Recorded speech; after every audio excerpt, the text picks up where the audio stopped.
નમસ્કાર, હું દીક્ષિતા પટેલ નર્મદા સમાચારમાં આપનું સ્વાગત છે। સૌપ્રથમ જોઈશું આજના મુખ્ય નર્મદા સમાચાર।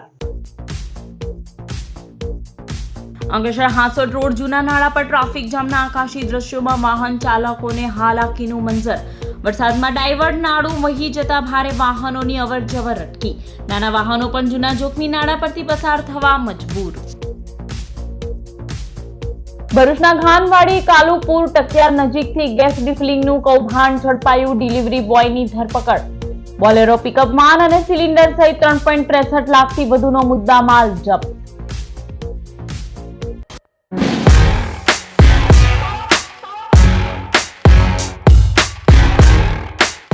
અંકલેશ્વર હાંસોટ માર્ગ ઉપર નાણાંનું ધોવાણ અને જૂના નાળા પર ટ્રાફિક જામના આકાશી દ્રશ્યો સામે આવ્યા। ચોમાસાની શરૂઆતમાં જ માત્ર 2.5 ઇંચ જેટલા સામાન્ય વરસાદમાં તંત્રની નબળી કામગીરીનો વરવો નમૂનો સામે આવ્યો છે। અંકલેશ્વર અને હાંસોટને જોડતા મુખ્ય માર્ગ ઉપર કડકિયા કોલેજ નજીક આમલા ખાડી ઉપર બનાવવામાં આવેલું ડાયવર્ઝનનું નાળું ધસમસતા પાણીના પ્રવાહમાં ધોવાઈ ગયું છે। નાળું ધોવાઈ જવાના કારણે આ વ્યસ્ત માર્ગ ઉપર કિલોમીટરો લાંબો ટ્રાફિક જામ સર્જાયો હતો। ડ્રોનથી લેવાયેલા આકાશી દ્રશ્યોમાં રસ્તાની બંને બાજુએ વાહનોની લાંબી કતારો નજરે પડી રહી છે। આમલા ખાડી પરનું ડાયવર્ઝન ધોવાઈ જતા વહીવટી તંત્ર દ્વારા તાકીદે આ માર્ગ પરથી પસાર થતા ભારે વાહનોની અવરજવર પર પ્રતિબંધ લગાવી દેવાયો છે, જેના કારણે સ્થાનિક વેપાર અને પરિવહનને મોટી અસર પહોંચી છે। મુખ્ય ડાયવર્ઝન તૂટી પડતા વાહન ચાલકો ભારે મુશ્કેલીમાં મુકાયા છે। હાલ પૂરતો ટ્રાફિક હળવો કરવા માટે નાના વાહનો માટે બાજુમાં આવેલા જૂના અને અત્યંત નબળા થઈ ગયેલા નાળાનો કામચલાઉ ઉપયોગ શરૂ કરાયો છે। જોકે આ જૂનું નાળું પણ જર્જરિત હોવાના કારણે ત્યાંથી પસાર થવું જોખમથી ખાલી નથી। સ્થાનિક લોકોમાં તંત્ર સામે ભારે રોષ જોવા મળી રહ્યો છે। સ્થાનિકોએ પહેલી તકે યુદ્ધના ધોરણે આ નાળાનું સમારકામ કરવામાં આવે તેવી માંગ કરી છે। ભરૂચ એસઓજીએ ગેસ એજન્સીના ડિલિવરી બોયને ગેરકાયદેસર ગેસ રિફિલિંગ કરતા રંગે હાથ ઝડપી પાડ્યો હતો। ભરૂચના ધાનવાડી કાલુપુર ટકિયા નજીક જીવના જોખમે ચાલતા ગેરકાયદેસર ગેસ રિફિલિંગના કૌભાંડનો એસઓજીએ પર્દાફાશ કર્યો છે। મદીના હોટલ નજીક ધનવાડી રોડ તરફ જવાના માર્ગ ઉપર વોચ ગોઠવી હતી। આ દરમિયાન બાવળની ઝાડીમાં શંકાસ્પદ હાલતમાં ઉભેલી એક મહિન્દ્રા બોલેરો પિકઅપ ગાડી મળી આવી હતી। એસઓજીએ સ્થળ પર જઈને તપાસ કરતા ગાડીનો ચાલક લોખંડની પાઇપ વડે એક સિલિન્ડરમાંથી બીજી સિલિન્ડરમાં જોખમી રીતે ગેસ રિફિલિંગ કરતો રંગે હાથ ઝડપાઈ ગયો હતો। પૂછપરછ દરમિયાન ચાલકે પોતાનું નામ સુનિલ કુમાર બિશ્નોઈ રહેવાસી શિલ્પી સોસાયટી ચાવજ હોવાનું જણાવ્યું હતું। આરોપીએ કબૂલાત કરી હતી કે તે ગુલશન ગેસ સર્વિસમાં ડિલિવરી બોય તરીકે કમિશનથી કામ કરે છે અને વધુ કમાણી કરવા માટે આ રીતે ગેરકાયદે ગેસ ચોરી કરતો હતો। એસઓજીએ સ્થળ પરથી મહિન્દ્રા પિકઅપ, 14 કિલોના ભરેલા ઇન્ડિયન ગેસના 18 સિલિન્ડર, 4 ખાલી બોટલ, વજન કાંટો અને લોખંડની રિફિલિંગ પાઇપ મળી કુલ 3.63 લાખનો મુદ્દામાલ જપ્ત કર્યો હતો। ડોક્ટર શ્યામાપ્રસાદ મુખર્જીની 125મી જન્મ જયંતિના ઉપલક્ષમાં ભરૂચ જિલ્લા ભાજપ દ્વારા જિલ્લા કાર્યકર્તા સંમેલન રોટરી ક્લબ ખાતે યોજાયું હતું। ભારતીય જનસંઘના સ્થાપક અને પ્રખર રાષ્ટ્રભક્ત ડોક્ટર શ્યામાપ્રસાદ મુખર્જીની 125મી જન્મ જયંતિ નિમિત્તે ભરૂચ જિલ્લા ભાજપ દ્વારા વિશાળ કાર્યકર્તા સંમેલનનું આયોજન કરાયું હતું। પ્રદેશ ભાજપ પૂર્વ મહામંત્રી શબ્દસરમ બ્રહ્મભટ્ટ સંમેલનમાં વક્તા તરીકે ઉપસ્થિત રહી વડાપ્રધાન નરેન્દ્ર મોદીએ કાશ્મીરમાંથી 370ની કલમ નાબૂદી અને CAA લાગુ કરી ડોક્ટર શ્યામાપ્રસાદ મુખર્જીને સાચી અંજલિ આપી હોવાનું જણાવ્યું હતું। ભરૂચ જિલ્લા ભાજપ પ્રમુખ પ્રકાશ મોદી, પૂર્વ મંત્રી ખુમાનસિંહ વાસિયા ડોક્ટર શ્યામાપ્રસાદ મુખર્જીના જીવન કવન, તેમના યોગદાન બલિદાનને જિલ્લા કાર્યકરો સમક્ષ રજૂ કર્યું હતું। સંમેલનમાં જિલ્લા પંચાયત પ્રમુખ ડિમ્પલબેન રાજ, ભરૂચ ધારાસભ્ય રમેશ મિસ્ત્રી, જંબુસર ધારાસભ્ય DK સ્વામી, મહામંત્રી જિગ્નેશ મિસ્ત્રી, પરેશ પટેલ, દિવ્યેશ પટેલ સહિતની ઉપસ્થિતિમાં ડોક્ટર મુખર્જીના રાષ્ટ્રવાદ અને બલિદાનને વંદન કરી સંમેલનની શરૂઆત કરવામાં આવી હતી। શ્યામાપ્રસાદ મુખર્જી જ્યારે 125મી એમની જયંતિ ઉજવાઈ રહી છે ત્યારે આજે ભરૂચ જિલ્લા ભારતીય જનતા પાર્ટી તરફથી પણ આજના દિવસે 125મી એમની જન્મ જયંતિના ઉપલક્ષમાં આજે જિલ્લાના સૌ ભારતીય જનતા પાર્ટીના કાર્યકરો, પદાધિકારીઓ સાથે આજે 125મી જન્મ જયંતિનો કાર્યક્રમ યોજવામાં આવ્યો છે। અંકલેશ્વરમાં 10મી રેવા સાયક્લો વોકાથોન યોજાઈ હતી। અંકલેશ્વરના જોગર્સ પાર્ક ખાતે Reva social and sports charitable trust દ્વારા રવિવારે 10મી રેવા સાયક્લો વોકાથોન 2026નું આયોજન કરાયું હતું. સાયક્લોથોનમાં મોટી સંખ્યામાં નાગરિકો અને યુવાનો ઉત્સાહપૂર્વક જોડાયા હતા. મુખ્ય અતિથિ તરીકે એઆઈએ પ્રમુખ વિમલ જેઠવા ઉપસ્થિત રહ્યા હતા, જ્યારે પ્રબોધ પટેલ, એન.કે. નાવડિયા, મહેશ પટેલ, સંદીપ પટેલ તેમજ નરેશ પૂજારા સહિતના મહાનુભાવોએ પણ હાજરી આપી હતી. આયોજકોએ સાયકલનો દૈનિક જીવનમાં વધુ ઉપયોગ કરી સ્વસ્થ જીવનશૈલી અપનાવવા અને પર્યાવરણને પ્રદૂષણ મુક્ત રાખવાનો સંદેશ આપ્યો હતો. આ સાયક્લોથોનમાં મોટી સંખ્યામાં સાયકલ પ્રેમીઓ ઉમટી પડ્યા હતા. અંકલેશ્વર બાઇસિકલ ક્લબ ઓરિજિનલી 2015માં શરૂ થઈ હતી, ત્યારથી આ સિલસિલો ચાલુ છે અને આજે 10મો સાયકલો વોકાથોન કરીએ છીએ. સાયકલો વોકાથોન એટલા માટે કે જેની પાસે સાયકલ ન હોય તો સાથે ચાલી શકે અને સાયકલ હોય સાયકલિંગ કરે. છેલ્લા 10 વર્ષ પહેલાં ફક્ત 3-4 લોકોથી શરૂ થયેલી આ સાયકલ ક્લબ અને રનિંગ ક્લબ આજે વટવૃક્ષ બની ગઈ છે અને 1000થી વધુ લોકો આમાં પાર્ટિસિપેટ થઈ રહ્યા છે. રેવા મેરેથોન તરફથી સતત દર વર્ષે આયોજન થઈ રહ્યું છે. એમાં જે હાલની જનરેશન મોબાઈલ યુગમાં વળી રહી છે, એમાં એક સાયક્લોથોન અને વોકેથોન એ બે મહત્વનું પાસું છે.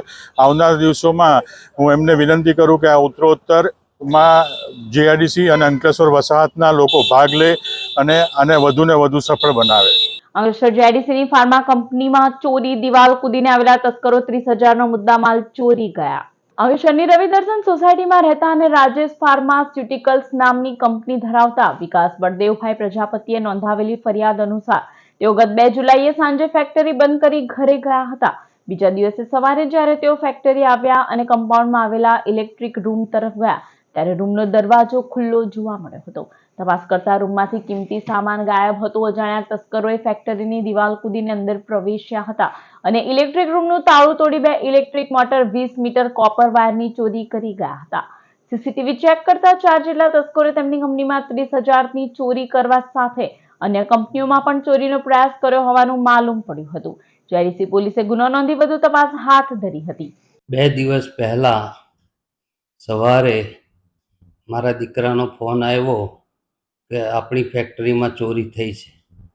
તો મેં આ તરત આવીને જોયું તો કોઈક અજાણ્યા લોકો પાછળથી દિવાલ કૂદીને અંદર આવ્યા. લાલ પગવાળા પણ હતા, કલરમાં ક્યાંક જઈ આવ્યા હશે. એવા લોકો મારી ફેક્ટરીમાં પાછળ ઇલેક્ટ્રિક રૂમ છે, આ રૂમમાંથી જૂની બીજી જે સ્પેરમાં મોટરો મૂકેલી હોય, મોટર ને પંપ, એવી 2 થી 3 મોટરો અને ઇલેક્ટ્રિક વાયર, હમણાં જ વાયરિંગ અમે નવું કર્યું તો જૂના જે વાયરો હતા એના બંડલ અમે મૂકેલા હતા. આ બંડલો પણ મોટરોની સાથે ઉપાડી ગયા. નાના નાના વાયરો સાથે આવ્યા હશે, એ બહાર શોર્ટિંગ કરીને એ પછી પાછું નાખ્યું ત્યારે અમને ખબર પડી કે આપણી ફેક્ટરીમાંથી આ ગયું છે. અને પછી સામે ફેક્ટરીમાં ફૂટેજ જોતા કોઈ 4-1 લોકો ત્યાં પાણી પીવા પણ ગયેલા અને એવી રીતે આપણી ફેક્ટરીમાંથી. અને પછી ખબર પડી કે આખી લાઈનમાં અલગ અલગ ફેક્ટરીઓમાં જઈ બાજુની ફેક્ટરીમાં વોચમેન સાથે ઝપાઝપી કરી. એ સિવાય બીજી ફેક્ટરીમાં કંઈક બીજું સ્ટીલનું કંઈક બહાર નાખ્યું અને આવી રીતે લોકોએ ચોરી કરી હતી. અંકલેશ્વર ભાજપ યુવા મોરચા નોટિફાઈડ એરિયા દ્વારા રક્તદાન શિબિરનું આયોજન કરાયું હતું. ભારતીય જનતા પાર્ટી અંકલેશ્વર નોટિફાઈડ યુવા મોરચા દ્વારા ડોક્ટર શ્યામા પ્રસાદ મુખર્જીના 125મી જન્મ જયંતિ વર્ષ નિમિત્તે રક્તદાન શિબિર યોજાઈ હતી. કુમારપાળ ગાંધી બ્લડ બેંક ખાતે રવિવારે આયોજિત રક્તદાન શિબિરમાં યુવા મોરચાના આગેવાનો, કાર્યકરો અને સ્થાનિકોએ મોટી સંખ્યામાં રક્તદાન કર્યું હતું. ડૉક્ટર શ્યામા પ્રસાદ મુખર્જીની 125મી જન્મજયંતિ, જેને અમે સ્મૃતિ પખવાડિયું નિમિત્તે આયોજન કરીએ છીએ અને વિવિધ સેવાકીય પ્રોજેક્ટો અમે આ પખવાડિયા દરમિયાન કરીએ છીએ. આ દરમિયાન અમે યુવા મોરચા દ્વારા ભારતીય જનતા પાર્ટી યુવા મોરચા દ્વારા આજે રક્તદાન શિબિરનું આયોજન કરેલું હતું. ભરૂચના જીલ પટેલે ઇન્ટરનેશનલ રોકબોલ ટુર્નામેન્ટમાં ભારતને ગોલ્ડ મેડલ અપાવ્યો.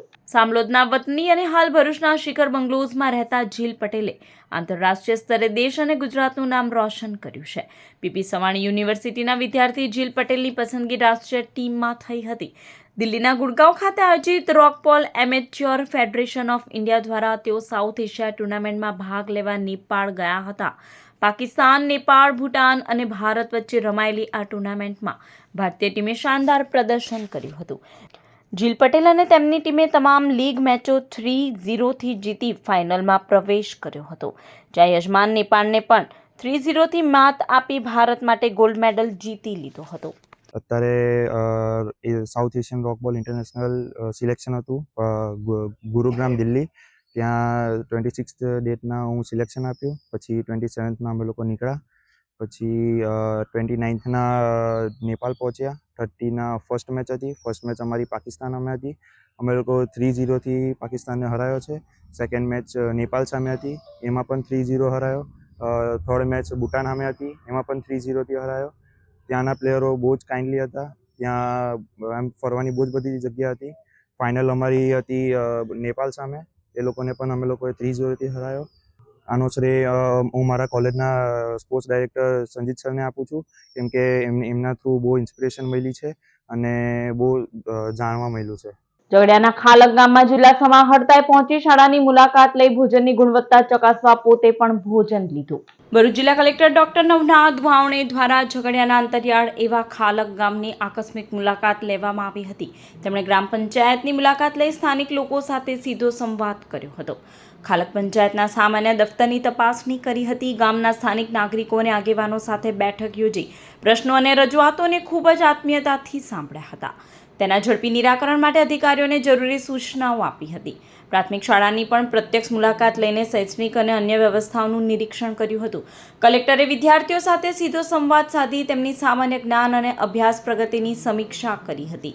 પ્રધાનમંત્રી પોષણ શક્તિ યોજના અંતર્ગત વિદ્યાર્થીઓને પીરસવામાં આવતા મધ્યાહન ભોજનની ગુણવત્તાની પ્રત્યક્ષ ચકાસણી કરવા તેમણે શાળામાં ભોજન લીધું હતું. ભોજન સ્થળની સ્વચ્છતા, સામગ્રી અને પૌષ્ટિકતાના ધોરણોની આકસ્મિક તપાસ કરી બાળકોને ગુણવત્તાસભર ભોજન મળી રહે તે અંગે સૂચનાઓ આપી. અંકલેશ્વર રોટરી ક્લબનો વર્ષ 2026-27 માટેનો 50મો ઇન્સ્ટોલેશન સમારોહ ડાયમંડ થિયેટર ખાતે યોજાયો હતો. સમારોહમાં રોટેરિયન સુનિલ નાડકર્ણીએ ક્લબના પ્રમુખ તરીકે ડોક્ટર પ્રણવ બ્રહ્મભટ્ટને માનદ સચિવ તરીકે પદભાર સંભાળ્યો હતો. જિલ્લા ગવર્નર નિલેશ શાહે ઇન્સ્ટોલિંગ ઓફિસર તરીકે શપથવિધિ કરાવી હતી. ઇનરવિલ ક્લબના ચેરપર્સન તરીકે કિંજલ શાહ તેમજ સેક્રેટરી તરીકે રશ્મિ પટેલે પણ શપથ ગ્રહણ કર્યા હતા. કાર્યક્રમમાં મુખ્ય અતિથિ તરીકે નિવૃત્ત મેનેજર CS આનંદ ઉપસ્થિત રહ્યા હતા, જ્યારે સ્વામીજી સૂર્યદેવજીના આશીર્વચન પ્રાપ્ત થયા હતા. આ પ્રસંગે શરદ M શાહ, સુનિલ નાયર, મોહમ્મદ જાદલીવાલા તથા JN સુકાનંદનને માનદ સભ્ય તરીકે સન્માનિત કરાયા હતા. નબીપુર સાર્વજનિક હોસ્પિટલ ખાતે સ્ટ્રોક જાગૃતિ અને કમરના દુખાવા માટે ફ્રી મેગા કેમ્પનો મોટી સંખ્યામાં લોકોએ લાભ લીધો. આલ્ફા ન્યુરો સ્પાઇન હોસ્પિટલ અને રોબોટિક ફિઝિયોથેરાપી ઇન્સ્ટિટ્યૂટ દ્વારા નિઃશુલ્ક મેડિકલ કેમ્પનું આયોજન નબીપુર સાર્વજનિક હોસ્પિટલ ખાતે કરાયું હતું. આ કેમ્પ ખાસ કરીને લકવાની જાગૃતિ અને કમર તેમજ ગરદનના દુખાવાથી પીડિત દર્દીઓ માટે રાખવામાં આવ્યો હતો. કેમ્પ અંતર્ગત દર્દીઓને અનેક સ્વાસ્થ્ય સેવાઓ તદ્દન મફત અને રાહત દરે પૂરી પાડવામાં આવી હતી. નબીપુર અને આજુબાજુના ગ્રામ્ય વિસ્તારના નાગરિકોએ કેમ્પનો લાભ લીધો હતો. ડોક્ટર અમિત ગામિતે સેવાઓ આપી હતી. હું doctor Amit Kumar, MCH neurosurgeon, brain અને સ્પાઇન સ્પેશિયાલિસ્ટ. આજે અહીં સાર્વજનિક હોસ્પિટલ નબીપુરમાં અમે કેમ્પ રાખ્યો છે, જેમાં અમે સ્ટ્રોકના પેશન્ટો અને કમર અને ગરદનના દુખાવાના પેશન્ટોને માટે આજે સારો કેમ્પ રાખ્યો છે અને ટ્રસ્ટીના લોકોએ આજે સારો સહકાર આપ્યો છે, જેના લીધે આજે કેમ્પ અમારો સક્સેસ છે.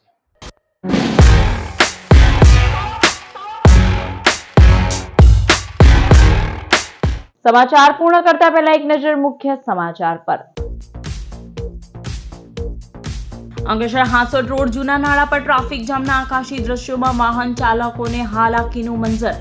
વરસાદમાં ડાયવર્ટ નાળું વહી જતા ભારે વાહનોની અવરજવર અટકી. નાના વાહનો પણ જૂના જોખમી નાળા પરથી પસાર થવા મજબૂર. ભરૂચના ઘાનવાડી કાલુપુર ટકિયાર નજીકથી ગેસ ડિફિલિંગનું કૌભાંડ ઝડપાયું. ડિલિવરી બોયની ધરપકડ. બોલેરો પિકઅપ વાન અને સિલિન્ડર સહિત 3.63 લાખથી વધુનો મુદ્દામાલ જપ્ત. તો આ હતા અત્યાર સુધીના નર્મદા સમાચાર. વધુ સમાચાર સાથે ફરી મળીશું. નમસ્કાર.